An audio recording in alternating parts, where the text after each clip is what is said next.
Visitors can find her by following the light she burns at dusk.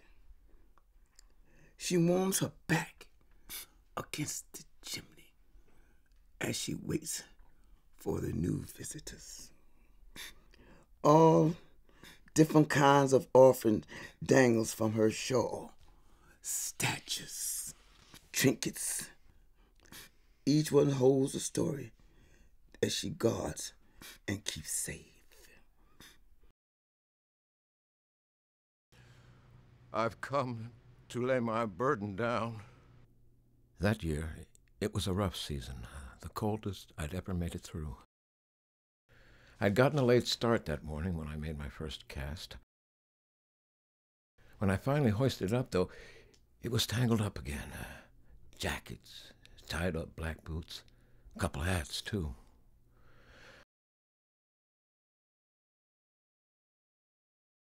I decided to cast my net a third time, and it didn't take too long for my net to fill. I struggled to pull it up, but when I did, a rotten smell came up with it that made me sick. A great black horse, dead and rotting, reared up to the surface. I barely knew what I was doing anymore. I sat there over the water, waiting for whatever I might drag up this time. I got nervous when I pulled my net, and it felt heavier than the last catch.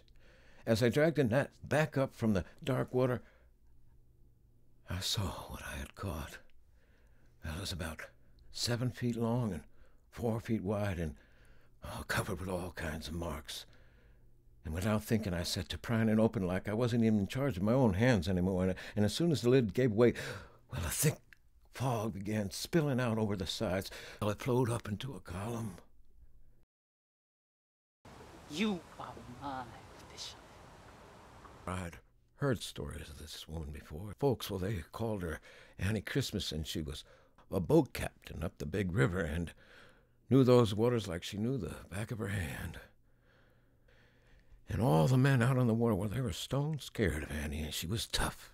Big Annie decided, we'll take a trip on a great riverboat. Evening came, and then night, and great clouds began to roll across the sky, and the waters, well, they say they began boiling and raging underneath, and it wasn't long before the boat ran up on a sandbar. And the captain hollered and raged at his crew, and his clothes and face drenched in sweat and rain. And he admired this strong, terrible man, and for half a second she fell for him. But before she knew it, he turned on his heel and snapped at her to get the hell out of here, you crazy woman, or whatever you are. You are some giant bad luck cursing this weather against us. Get off my boat now. Well, you better watch yourself, Captain. All that's bad in this world is right with you tonight. With that, Annie jumped right over the side, and she was gone. The captain and his crew were never heard from again. They wrapped her body in an ebony shroud and laid her in a coal-black coffin. And 4 giant black horses carried her hearse to the wharf, and her sons lined it. And when darkness fell, with no moon shining, the procession climbed up onto a barge and just floated out to sea. All vanished from sight, and, geez, they were gone forever.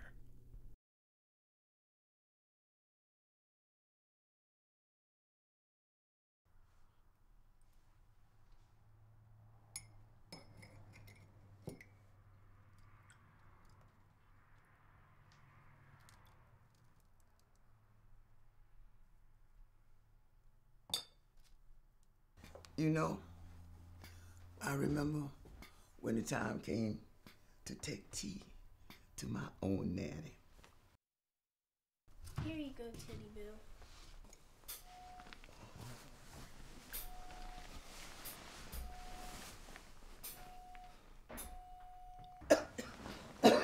Are you okay, Teddy Bill?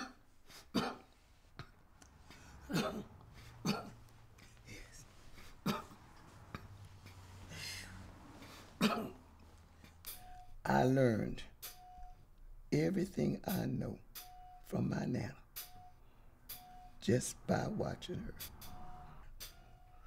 Keep your eyes watching me, Peanut. And when the time comes, you'll know everything you have to do. What do you mean, Teddy Bill? Well, I'm preparing myself my last story Why? for Mother Shannon. Who's Mother Shannon?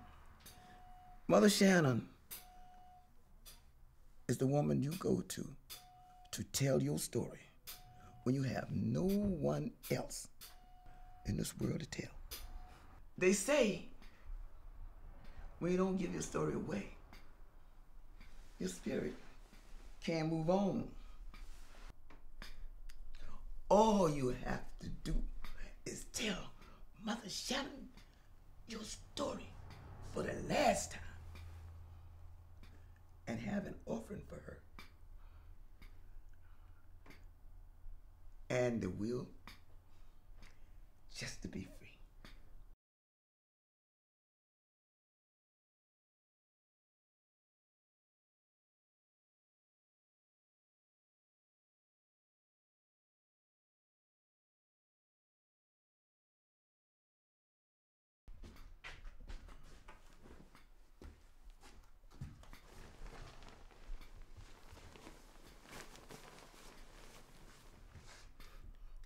They don't hurt.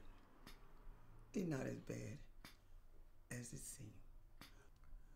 But bring me some of those leaves from over there, just in case.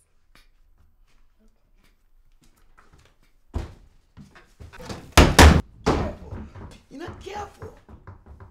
It's just a squash, Teddy Bill. Is it hurt? You never know, Peanut, if things are what they look like they are.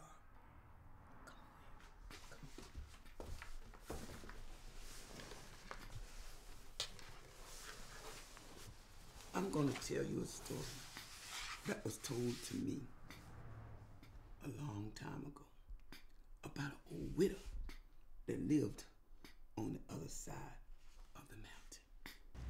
I have come to lay down my burdens.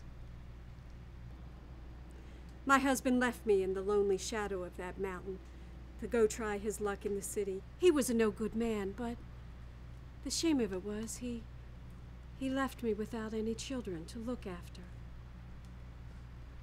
Or to look after me, for that matter.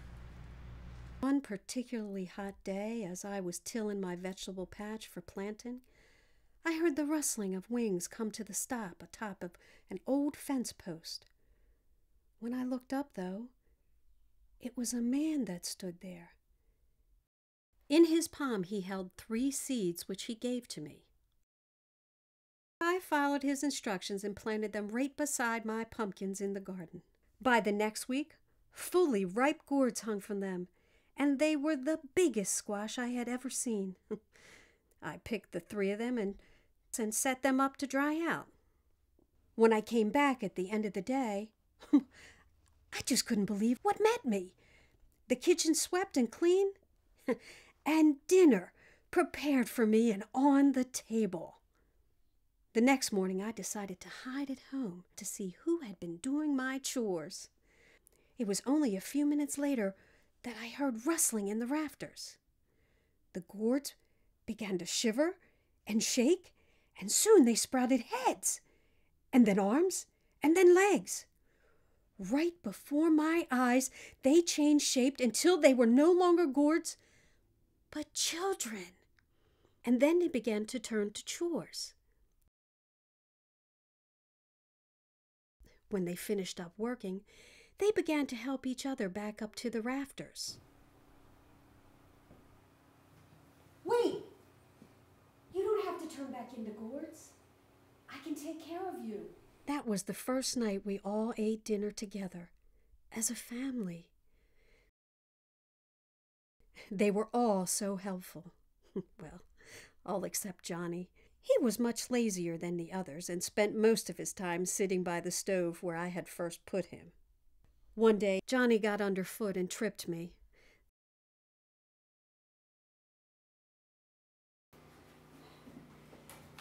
Haven't I told you to stay out of my way? I don't know what I was expecting. You're nothing but a hammerhead The very next moment after I yelled that, the boy was gone, and instead there was a dried-out gourd shell sitting in his place. The other children stopped what they were doing and also turned back into gourds.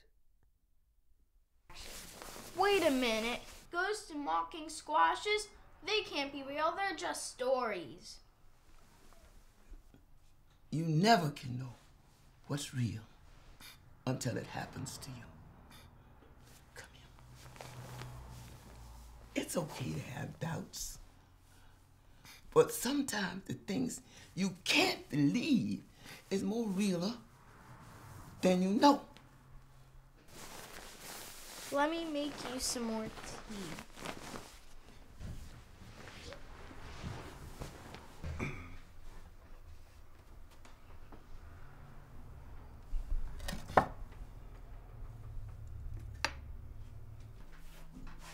Where'd you get that? I can't let you do that. These needles are the only thing that stand between us and the boo hag. Sleep just doesn't come to me the way it used to. I used to be the kind of woman that slept in one spot and woke the exact same way with the next sunrise, but not anymore. I haven't had bed nights like this since I was a little girl with my mama. And I have a strong feeling that Boo Hag has something to do with it all over again. Back then, I had some good looks to me. The summer I was 15, I caught the eye of the best catch in town. He had already caught the eye of Yvette, the meanest, nastiest living girl around. She was an okay-looking girl, but she was just so mean, it made her spirit ugly. Folks say that there were times at night where she would peel back her skin layer and set her ugly spirit out to walk all by itself. I could see her crawling up my stairway hand over foot as her burning eyes pierced the darkness. That night, like many nights after, her ghost would steal my skin layer while I slept, leaving my spirit stuck between worlds in a nightmare that I couldn't wake up from. Many days passed this way, and each time she deposited some of her evil ugliness into my skin before she gave it back. I lost weight, and my skin lost its light. My hair began to gray. My soul had no rest for a long month, and my body was never permitted to lie still. My mama caught wise to what was going on, even though I couldn't tell her out loud. She could sense the ugly spirit floating around her house and decided to put a stop to it. I know to fix this boo hag that's riding you. If we do it right and you follow what I say, then she can stay fixed and leave you alone. You go and get some sleep. And when you wake up, you'll feel better. Even though my eyes were closed with sleep, I felt like I could see my mama setting about preparations to fix that old boo hag. First, she sprinkled the floor with salt so she could see footprints when Yvette's spirit creeped in across the room. Then as she sat, she counted out 33 needles, not less and not a one more, and set them on the bedside next to a bottle and a cork. As the moon passed behind the clouds, the sound of crunching salt signaled that ugly spirit's arrival. With a flick of her wrist, she scooped that spirit up and then put 32 needles into that stopper. The next morning, when I woke up, I felt refreshed. I even got a little bit of light back into my skin. That hag was clean gone. Her spell was already sliding off me. My mama had caught her spirit in that bottle the way her own mama showed her how. 'Cause you see, she pinned it down in the bottle with that needle And so she couldn't tear loose. She put all those needles in the cork, too. As long as I keep this bottle safe, she won't ever get out.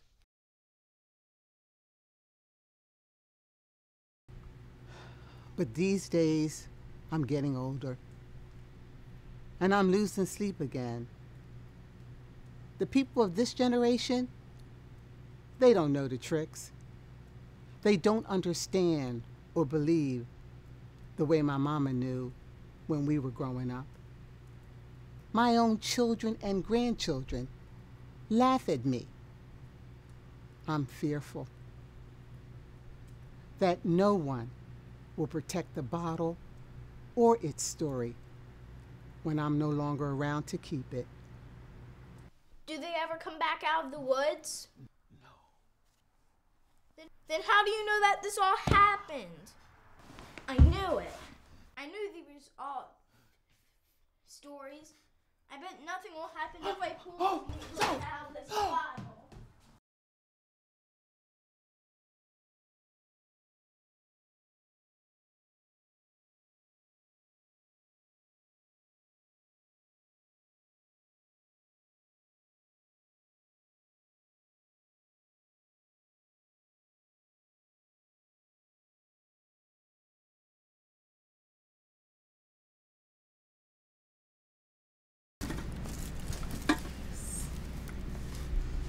My spirit have always been here for those who needed me the most.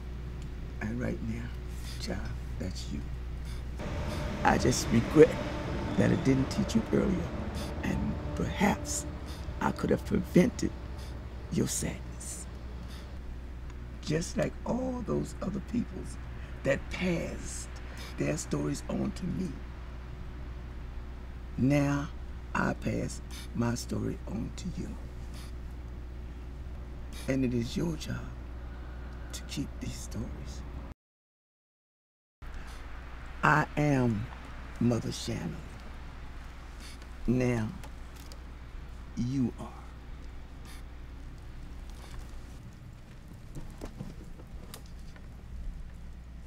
I will keep your stories safe.